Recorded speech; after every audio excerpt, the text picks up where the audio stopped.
Hello everyone. In today's video, I bring you an incredible story that will give you chills. We are going to meet Avalon Sinclair, a successful businesswoman who was literally brought to the brink of death and returned with an urgent message about a spiritual transformation that will happen in October 2024. What she saw on the other side will forever change the way you see life. Get ready to uncover revelations that could transform the future of humanity. Before we begin, make sure to leave your like, subscribe to the channel so you don't miss any content like this, and activate the notification bell to receive all the updates. Now, hold on tight, because this journey is intense and full of surprises. My name is Avalon Sinclair, and today, at 38 years old, I feel like I've been reborn. Just a few weeks ago, I was the epitome of American corporate success. I built a business empire from scratch, climbing mountains that many considered insurmountable. My life was a whirlwind of high-level meetings, multi-million-dollar decisions, and business headlines. I was the woman everyone admired, feared, and aspired to be. I grew up in a middle-class family in Seattle, always with an ambition burning in my chest. From a young age, I knew I wanted more, much more than an ordinary life could offer. I studied tirelessly, earned scholarships to the best universities, and after graduating, I plunged headfirst into the business world. Every challenge was an opportunity, every obstacle a stepping stone to success. Within a few years, I founded my own tech company. It was sleepless nights, countless coffees, and an unshakable determination that brought me to the top. By the time I was 30, I was already the CEO of one of the most promising startups in Silicon Valley. By 35, I had taken the company public, becoming one of the richest women in the country. I married Caleb, a brilliant corporate lawyer I met during a negotiation. Together, we were Seattle's golden couple, attending the most exclusive events and living a life that many could only dream of. We have a son, Nathan, who is 5 years old, the light of my eyes, and, ironically, the only one capable of slowing me down, even if just for brief moments. My life was a perfect script of success. I had it all: money, power, respect, a loving family. The word impossible didn't exist in my vocabulary. Every new challenge was just another opportunity to prove my worth and expand my empire. But the universe has a peculiar way of teaching us lessons, and mine was about to come in a way I could never have anticipated. An experience that would change not only my perspective on life and business, but on existence itself and humanity's purpose. Now, as I tell this story, I'm still processing everything that happened. My rational mind struggles to comprehend, while my heart and soul know that what I experienced was real and deeply transformative. This is the story of how I, Avalon Sinclair, the unstoppable business force, was brought to the brink of death and returned with a message that could change the world. It was a night like so many others in my hectic life. We were at a luxurious casino in Seattle, celebrating the closing of a billion-dollar deal that would further solidify my position in the market. The air was thick with the aroma of expensive cigars and the clinking of champagne glasses. I felt invincible at the height of my power. The bright lights of the slot machines flashed around me, creating a surreal atmosphere of opulence and excitement. I was laughing loudly, toasting with my partners and business associates, savoring every moment of triumph. That night, even luck seemed to be on my side.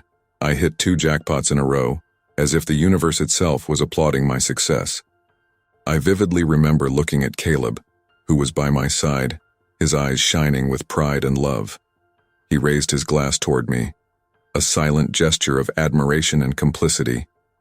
In that moment, I felt truly on top of the world. Little did I know I was about to fall. That's when it happened. In the middle of a laugh, I felt a sharp and sudden pain in my chest. At first, I tried to ignore it, attributing it to the excitement of the moment or perhaps the excess of champagne. But within seconds, the pain intensified in a way that I could no longer deny. It was as if an invisible hand was crushing my heart. The pain radiated through my chest, down my left arm. My breathing became labored, and I felt a cold sweat forming on my forehead. The world around me began to spin, the bright casino lights blending into a confusing blur. I tried to speak, to call for help, but my voice failed me. My knees buckled, and I leaned on the nearest blackjack table. I saw the look of concern in Caleb's eyes turn to pure terror when he realized that something was terribly wrong. "Avalon, what's wrong?" I heard his voice distantly, as if he was speaking from far away. With the last bit of strength I had left, I managed to whisper, "Hospitaline now." Caleb scooped me into his arms as I struggled to breathe. The panic in his eyes mirrored my own growing fear. As he carried me out of the casino, passing by shocked and confused faces, I had only one thought: it can't end like this. Not now. Not this way. The last thing I remember before losing consciousness was the sound of ambulance sirens approaching and Caleb's desperate voice begging me to stay awake. Then, everything went dark. What happened next is something I still struggle to describe in words.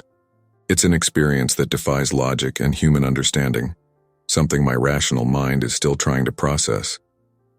When the darkness enveloped me, it wasn't like falling asleep. It was as if I had been ripped from my body, thrown into an infinite void. There was no more pain, no more fear. In fact, there was nothing at all. I was in a place, if it can be called a place, where there was no light, no sound, no sensation. It was an absolute vacuum, a nothingness so deep and vast that it defied comprehension. There was no direction, no up or down, no left or right. I had no body, but somehow I was still me. It was as if my consciousness floated in that void, completely disconnected from any physical reality. At first, there was a sense of peace. The absence of everything, pain, worry, responsibility, was almost comforting. But soon, that peace gave way to something more sinister. I began to feel a presence around me, something dark and oppressive. It was as if the void itself was alive, pulsating with a negative energy I had never experienced before. It wasn't exactly evil, but an implacable and indifferent force, as if the universe was showing me its rawest and most impersonal face. I tried to scream, but I had no voice. I tried to move on, but I had no body. Panic began to rise inside me, a feeling of despair so deep that it seemed to consume my very essence. For the first time in my life, I felt completely powerless, at the mercy of forces I couldn't control or understand. It was in this moment of absolute despair that something inside me, my soul, my spirit, my deepest essence, cried out for help. It wasn't a physical scream, but a desperate plea that emanated from the core of my being. "Jesus, help me, please." I don't know why I called out for Jesus. I had never been particularly religious. My life had always been focused on earthly achievements, not spiritual pursuits. But in that moment, confronted with absolute nothingness, with the very real possibility of the end of my existence, that name emerged from the deepest part of my being. For a moment that seemed like an eternity, nothing happened. The void continued to envelop me, cold and indifferent. But then, as if my plea had pierced through the very fabric of the universe, something changed. On the horizon of that infinite void, a point of light began to shine. It was faint at first, just a spark in the darkness, but it quickly began to grow, to expand. It was as if the very fabric of reality was tearing, allowing this light to penetrate the void. The light was unlike anything I had ever seen. It wasn't just bright, it was alive, pulsating, charged with an energy I could feel in every fiber of my being. It was warm and welcoming, as if it was calling me, inviting me to immerse myself in it. As the light drew closer, or as I was pulled toward it, it's hard to say for sure, I felt the emptiness and darkness dissipate. The fear and despair that consumed me were replaced by a sense of peace and security that I had never experienced before. And then, I was in it, enveloped by this divine light, feeling embraced by an unconditional and infinite love. At that moment, I knew, with absolute certainty, that my life would never be the same. Immersed in that transcendental light, I began to realize that I wasn't alone. Around me, Forms started to materialize. They weren't solid figures like us humans, but beings made of pure energy and light. Their forms were fluid, constantly changing and adapting, as if they were made of liquid light. Colors I had never seen before danced on their skins, creating patterns and shapes that defied human understanding. It was as if each of these beings was a universe in itself, complex and infinite. There were no defined faces, but somehow I could feel their expressions. They radiated a sense of peace, wisdom, and above all, an unconditional love that enveloped me completely. For the first time in my life, I felt fully accepted, understood, and loved exactly as I was, with all my flaws and imperfections. There was no verbal communication, but I could perfectly understand what they wanted to convey. It was as if their thoughts flowed directly into my consciousness, transcending the barriers of language. One of these beings approached me. Its presence was more intense, more luminous than the others. I don't know how to explain it, but I knew I was in the presence of someone divine. It could have been Jesus, an angel, or some entity beyond my comprehension. The specific identity didn't matter. What mattered was the overwhelming feeling of being in the presence of pure, unconditional love. This being surrounded me with its light, and at that moment, I felt as though all the layers of my being were exposed. There were no secrets, no masks. Every thought, every action, every moment of my life was there, visible and understood. But there was no judgment, only acceptance and love. Then the visions began. It was as if the very fabric of time and space unfolded before me, revealing the secrets of the universe and the future of humanity. I saw Earth from a cosmic perspective, a small blue sphere floating in the vast ocean of space. And then, something incredible happened. A golden energy began to surround the planet. It was as if the Earth itself was awakening, pulsating with new life. This energy spread rapidly, covering continents, oceans, cities, and forests. Wherever it touched, I saw transformations happening. People of all races, religions, and cultures began to unite. Conflicts that seemed eternal dissolved before my eyes, replaced by mutual understanding and cooperation. I saw revolutionary technologies emerging, capable of healing the planet and eliminating hunger and poverty. Nature itself seemed to respond, with ecosystems regenerating and species re-emerging. But the most impressive transformation was in the people. It was as if a light ignited within each human being, awakening them to a higher consciousness. I saw people rediscovering their connection with the divine, with nature, and with each other. And then, like a flash, I saw a date, October 2024. I understood at that moment that this would be the turning point, the beginning of this new era for humanity. As I absorbed these visions, I felt a wave of responsibility wash over me. I realized that I was being shown these things for a reason. I had a role to play, a message to bring back to the world. When the vision ceased, I looked at the being of light, seeking answers. Without words, it conveyed to me a sense of urgency mixed with hope. I understood that the future I had seen was not guaranteed, but a possibility. It would depend on the choices humanity would make. At that moment, I felt a deep connection with all of humanity and with the planet itself. For the first time, I saw beyond my personal ambitions and understood that I was part of something much greater. My life, my purpose, had just gained a new meaning. As I found myself enveloped in that divine light, in the presence of that celestial being, I felt a profound and direct communication with my soul. These were not words in the conventional sense, but a transmission of knowledge and understanding that transcended human language. The message was clear and powerful. Humanity is on the brink of a monumental transformation. What I saw was not just a possible future, but a call to action, a collective awakening that needs to happen. And somehow, I understood that I had a crucial role to play in this process. The being of light showed me that every individual on Earth carries within them a divine spark, a direct connection with the universe and with everything that exists. However, over millennia, we have distanced ourselves from this fundamental truth. We've gotten lost in conflicts, greed, and fear, forgetting our true nature and potential. October 2024, the date I saw so clearly, is not an endpoint, but a beginning. It is the moment when cosmic energies will align in a unique way, offering humanity an unprecedented opportunity to elevate its collective consciousness. It will be a period of intense energetic shifts, where the veil between the physical and spiritual worlds will become thinner. I understood that this transformation will not happen automatically. It requires each of us to make a conscious choice to embrace love, compassion, and unity. The message was clear. We need to prepare, individually and collectively, for this crucial moment.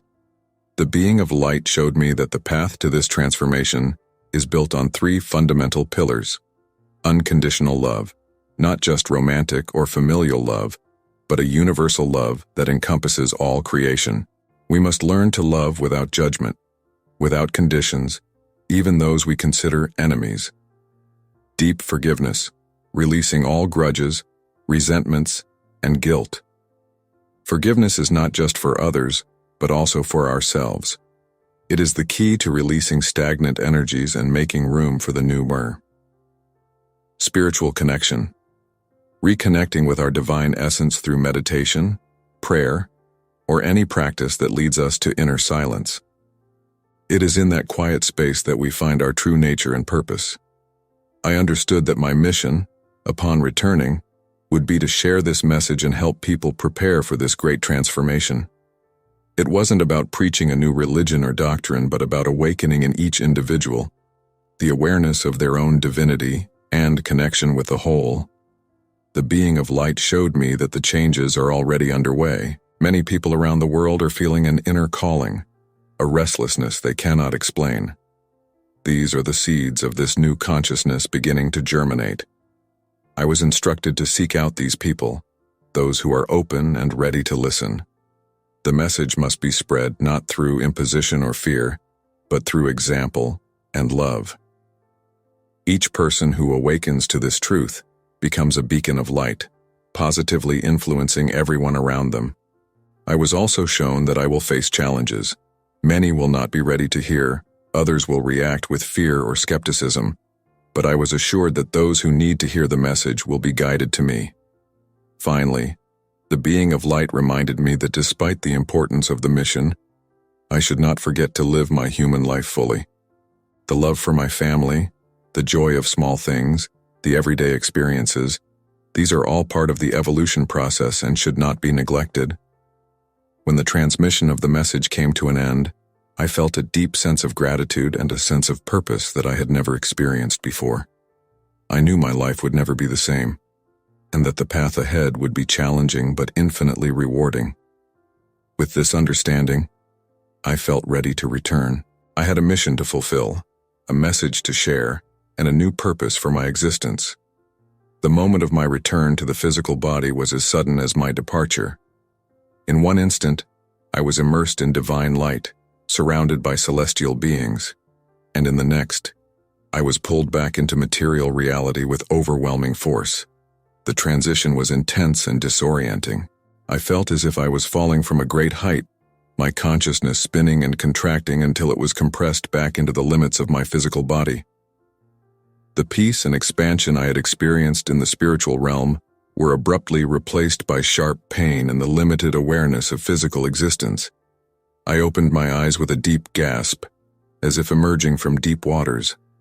The fluorescent hospital light hurt my eyes, so different from the soft luminosity of the spiritual plane.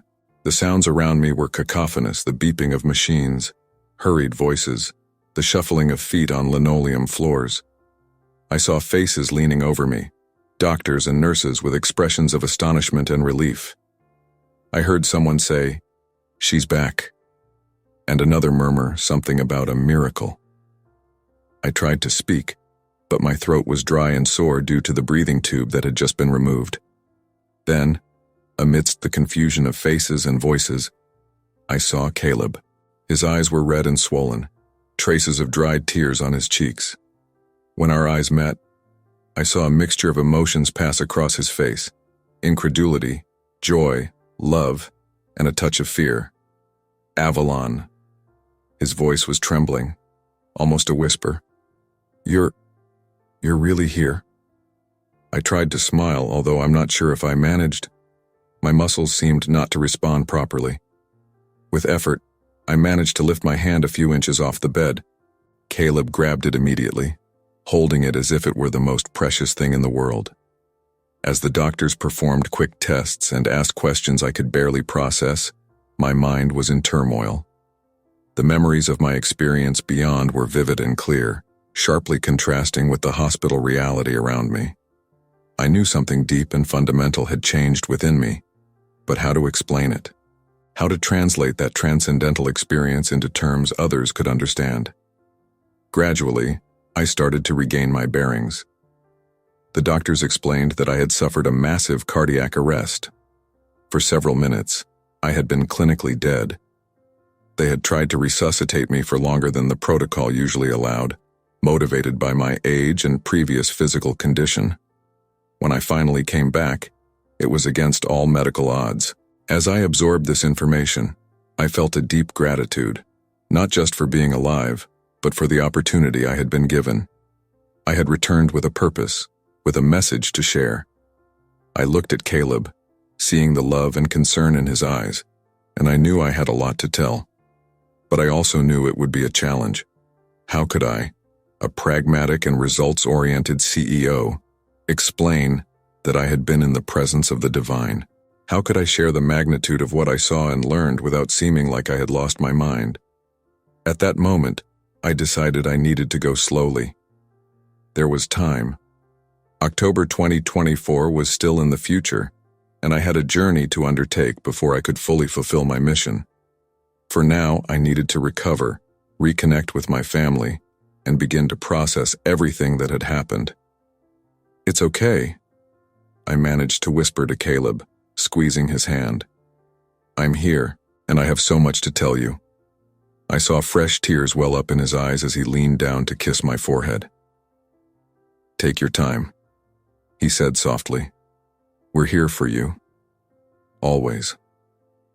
I closed my eyes for a moment, feeling the weight of my physical body, so different from the lightness I had experienced in the beyond. I knew I had a long and challenging journey ahead, but I also knew, with a certainty that came from the depths of my soul, that I was exactly where I needed to be. My true mission was only just beginning. The days that followed my awakening in the hospital were a surreal mix of physical reality and spiritual memory.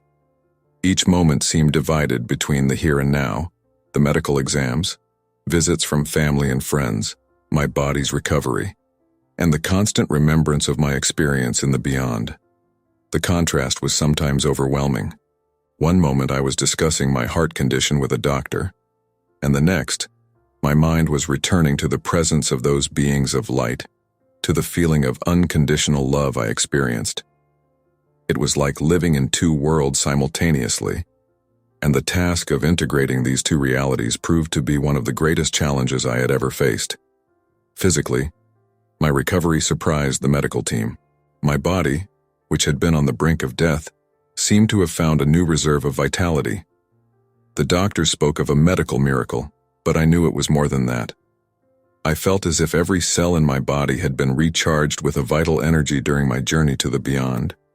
Emotionally and mentally, however, the process was more complex.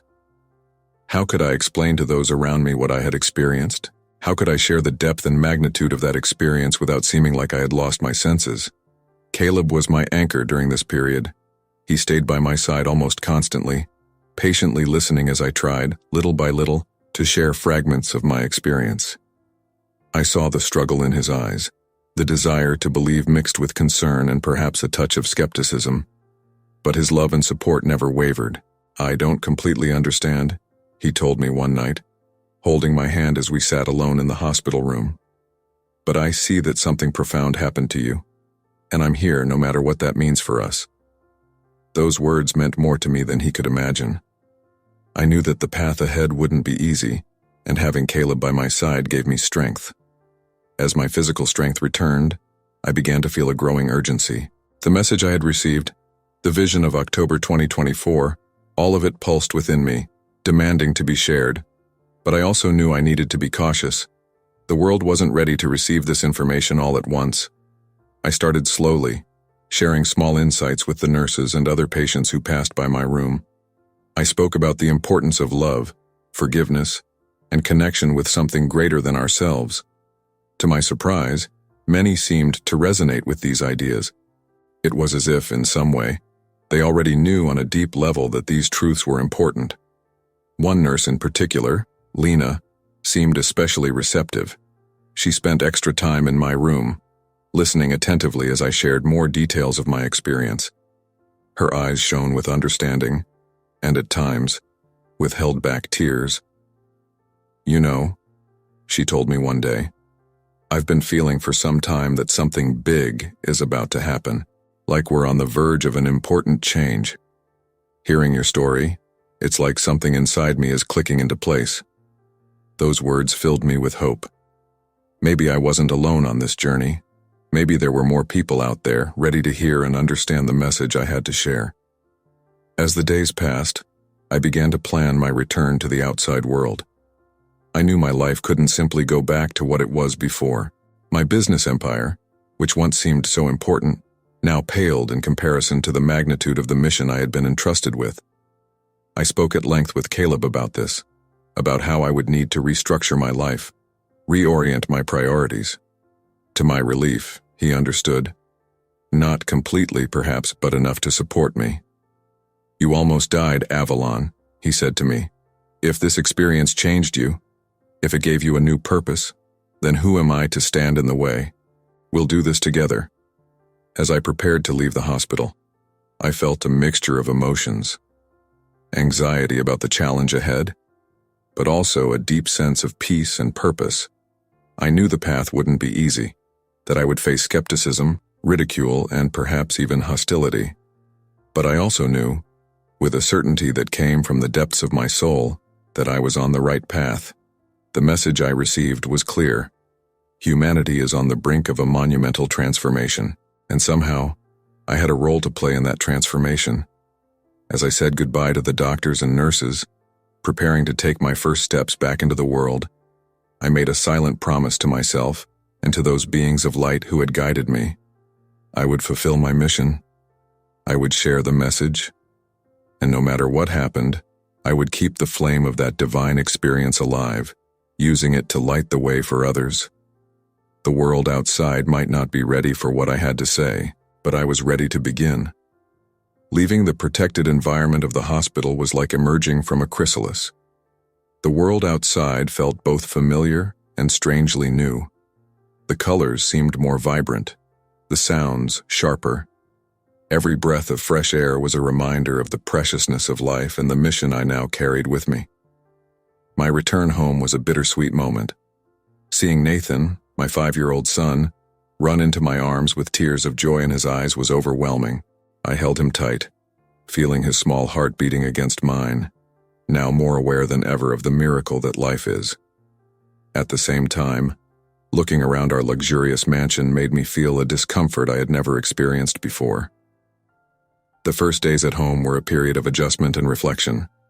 I spent hours sitting in the garden, watching the flowers, the trees, the birds, marveling at the interconnectedness of all life. Caleb watched me with a mixture of relief and concern, clearly happy to have me back, but unsure of how to deal with this new version of me. It was during one of those afternoons in the garden that I had my first serious conversation with Caleb about the future. "I can't go back to the company, not in the same way," I told him, my eyes fixed on a butterfly dancing between the flowers. "What I saw, what I learned, it changes everything, Caleb. I can't just ignore it and go back to my previous life." Caleb sighed, sitting down beside me. "I understand that you went through something profound, Avalon, but what about everything we've built? Years of hard work, sacrifices." I turned to him, taking his hands in mine. "All of that still matters, Caleb, but now I see a greater purpose. We can use what we've built to make a real difference, to help prepare people for what's coming." I saw the struggle in his eyes, the conflict between the pragmatic businessman and the husband who wanted to support me. "And what exactly is coming, Avalon? How can we be sure? October 2024, I said with conviction. Something is going to change, something big. I don't know exactly what it will be, but I know we need to be ready. And not just us, but as many people as possible. Caleb was silent for a long moment, processing my words. Finally, he squeezed my hands. Okay, he said softly. I don't fully understand, but I trust you. What do you need to do? I felt a wave of gratitude and love for this man who was willing to embark on this uncertain journey with me. First, we need to restructure the company, shift our focus to initiatives that promote awareness, sustainability, and human connection. And I need to start sharing my story, my message. In the days that followed, we dove into the process of transformation. I called an emergency meeting with the company's board of directors, explaining my new vision. As expected, I was met with a mixture of skepticism and concern. Some thought I was still under the effect of trauma, while others feared for the company's future. But as I explained my vision, using our technology and resources to promote positive change, to prepare people for a more conscious and interconnected future, I saw something change in the eyes of a few. A spark of recognition, perhaps even hope. It wasn't easy. There was resistance, heated discussions, even threats from some shareholders. But I stood firm, supported by Caleb and by those who could see the potential of what I was proposing. At the same time, I began sharing my story, first in small groups, with close friends and colleagues. Then, I accepted invitations to speak at local events, at support groups for people who had experienced near-death experiences. The reception was mixed. Some looked at me as if I had lost my mind, the successful CEO who was now talking about spiritual experiences and global transformation. Others, however, were deeply moved. I received messages from people saying that my words resonated with something they had already felt, but couldn't articulate. One of those people was Sarah, a young executive who came to talk to me after a lecture.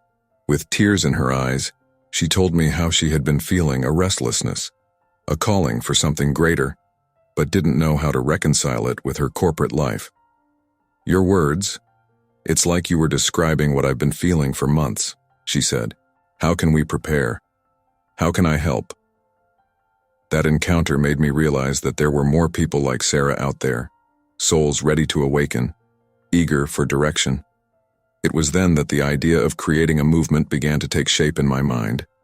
As I walked home that night, I looked up at the starry sky and felt a deep connection with everything around me. The path ahead was still uncertain, full of challenges, but for the first time since I returned, I felt that I was truly beginning to fulfill my mission. The transformation I saw was beginning, one person at a time, and I was determined to do everything I could to ensure we were ready when October 2024 arrived. As the days turned into weeks and the weeks into months, my mission began to take shape and gain momentum. What started as individual conversations and small talks soon turned into a growing movement of people eager for change and deeper connection. I decided to call our initiative Collective Awakening. The name came to me during a meditation, echoing the essence of what I had seen in my near-death experience. The need for a global awakening to our true nature and potential. Using the resources of my company, now reoriented toward this new purpose, we began developing programs and tools to help people prepare for the transformation to come.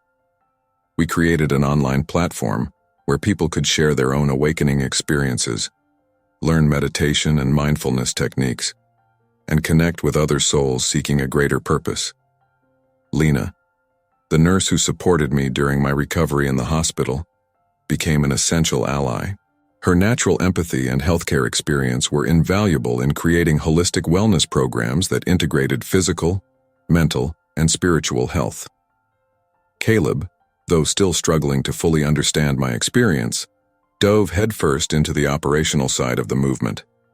His business expertise and network of contacts were crucial in giving our message credibility and reach. However, not everything was easy. We faced skepticism and even hostility from various fronts. Some accused me of creating a cult. Others said I was exploiting vulnerable people. The mainstream media often portrayed me as an executive who had lost her mind after a traumatic experience. But for every voice of doubt, there were dozens of people who deeply resonated with our message.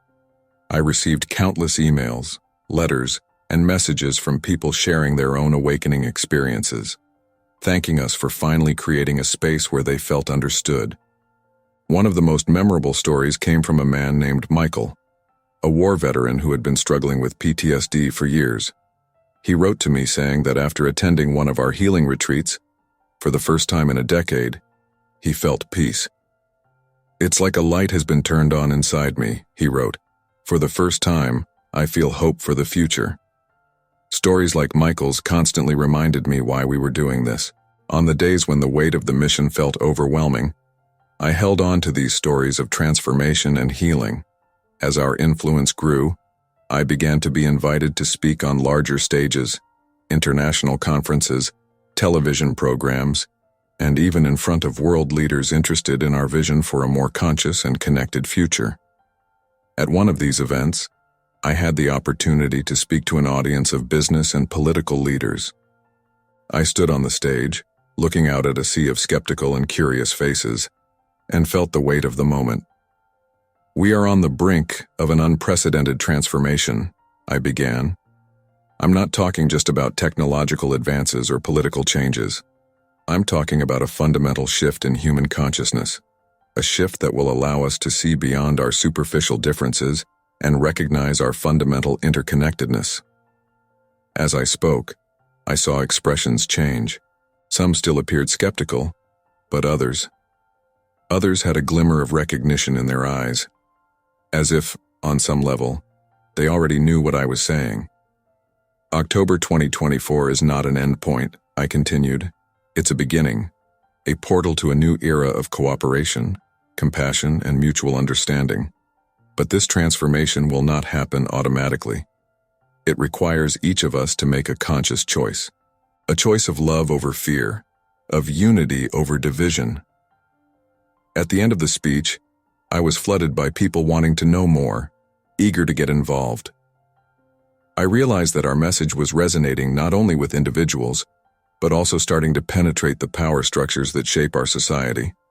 As I returned home that night, I reflected on the journey we had taken, from a near-death experience in a Seattle casino to a global movement of conscious awakening. The path hadn't been easy, and I knew we still had much to do before October 2024. But looking at the stars through the car window, I felt a deep sense of gratitude and purpose.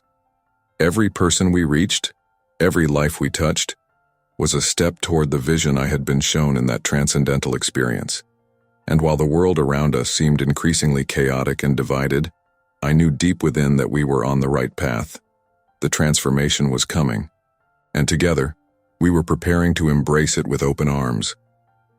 October finally arrived, and with it, a palpable sense of anticipation in the air.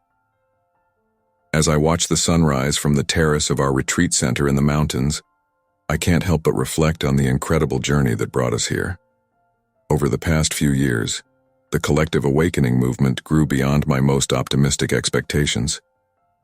What started as a small seed planted after my near-death experience had blossomed into a global network of millions of people united by a common purpose: to prepare humanity for the great transformation that is coming. Our healing and consciousness centers are now spread across every continent, from ashrams in India to retreats in the Amazon, from urban centers in New York to remote communities in Australia. The message of love, forgiveness, and spiritual connection has spread like a positive wildfire, touching hearts and minds all over the world. The change wasn't limited to the individual level.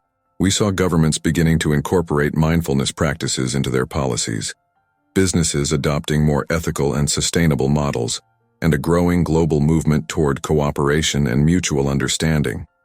Of course, not everything was easy. We faced resistance, skepticism, and even persecution in some places. There were moments when the weight of the mission felt overwhelming, moments when I doubted whether we were truly making a difference. But now, with October finally here, I feel a renewed sense of faith and purpose.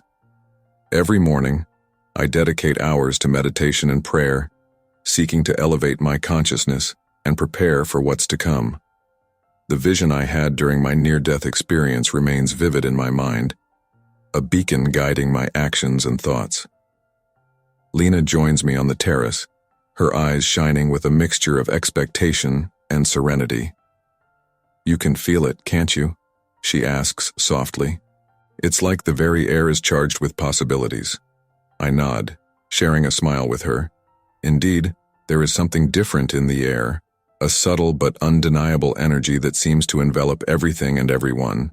Below us, the retreat center begins to come to life. Hundreds of people from all over the world have gathered here, sensing the importance of this moment. I see faces of all races, ages, and backgrounds, united by a common purpose. Caleb approaches, wrapping his arm around my shoulders. His presence is a constant reminder of the support and love that have brought me this far. "How are you feeling?"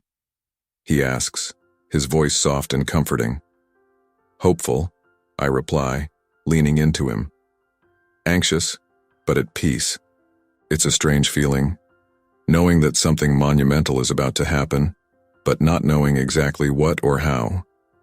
Together, we watch the sun rise over the horizon, painting the sky in shades of pink and gold. It's a reminder of the beauty and majesty of the world we inhabit, and of the responsibility we have to care for it and for one another. Throughout the day, I lead group meditation sessions, share teachings about unconditional love and forgiveness, and guide people on how to open themselves to the energies of transformation that I believe are approaching. The atmosphere at the retreat is one of reverent expectation. People speak in whispers, as if afraid to break some invisible spell. Many report intense experiences during the meditations, visions of light, sensations of expanded consciousness, deep feelings of connection with all that exists. At night, we gather in a large circle under the stars. We light candles, symbolizing our intention to be lights in a world that often feels dark. We sing together, our voices rising in harmony, creating a vibration that seems to resonate with the cosmos itself. As I guide the group in a final meditation, I feel a wave of gratitude wash over me. Regardless of what the next days or weeks may bring, I know that the work we have done, the seeds we have planted, have already made a difference. I see it in the eyes of the people around me, the glimmer of hope, the warmth of love, the strength of determination. I see it in Caleb, who has gone from skeptic to believer, his unwavering support a testament to the power of personal transformation. I see it in Lena, whose compassion and dedication have touched countless lives. And I feel it in myself, a deep peace, an unshakable certainty that we are on the right path, no matter how uncertain the future may seem. As we prepare for the days ahead, I keep my heart and mind open. The vision I had years ago didn't show me specific details, only the certainty of a profound transformation. I don't know exactly what to expect, but I am ready to embrace whatever comes with love, courage, and faith. The month of October stretches before us, full of promise and possibilities. Whatever the future brings, I know we are not alone in this journey. Millions of souls around the world are uniting in intention and purpose, creating a wave of consciousness that has the potential to change the course of human history. As the stars shine above us, I close my eyes and offer a silent prayer to the universe. May we be open to receiving the transformation that is coming. May we be instruments of light and love in this crucial moment. And may we, together, create the luminous future I saw in my vision, a future of harmony, compassion, and unity for all humanity. The road ahead may be uncertain, but our hearts are ready. The collective awakening we've dreamed of is within reach. Now, all that's left is to wait, pray, and keep our light shining, ready for the moment when the world awakens to a new reality. If you enjoyed this beautiful spiritual testimony, leave a like, share your thoughts in the comments, subscribe to the channel, and don't forget to activate the notification bell to watch each new video and help us spread this message to as many people as possible. See you next time.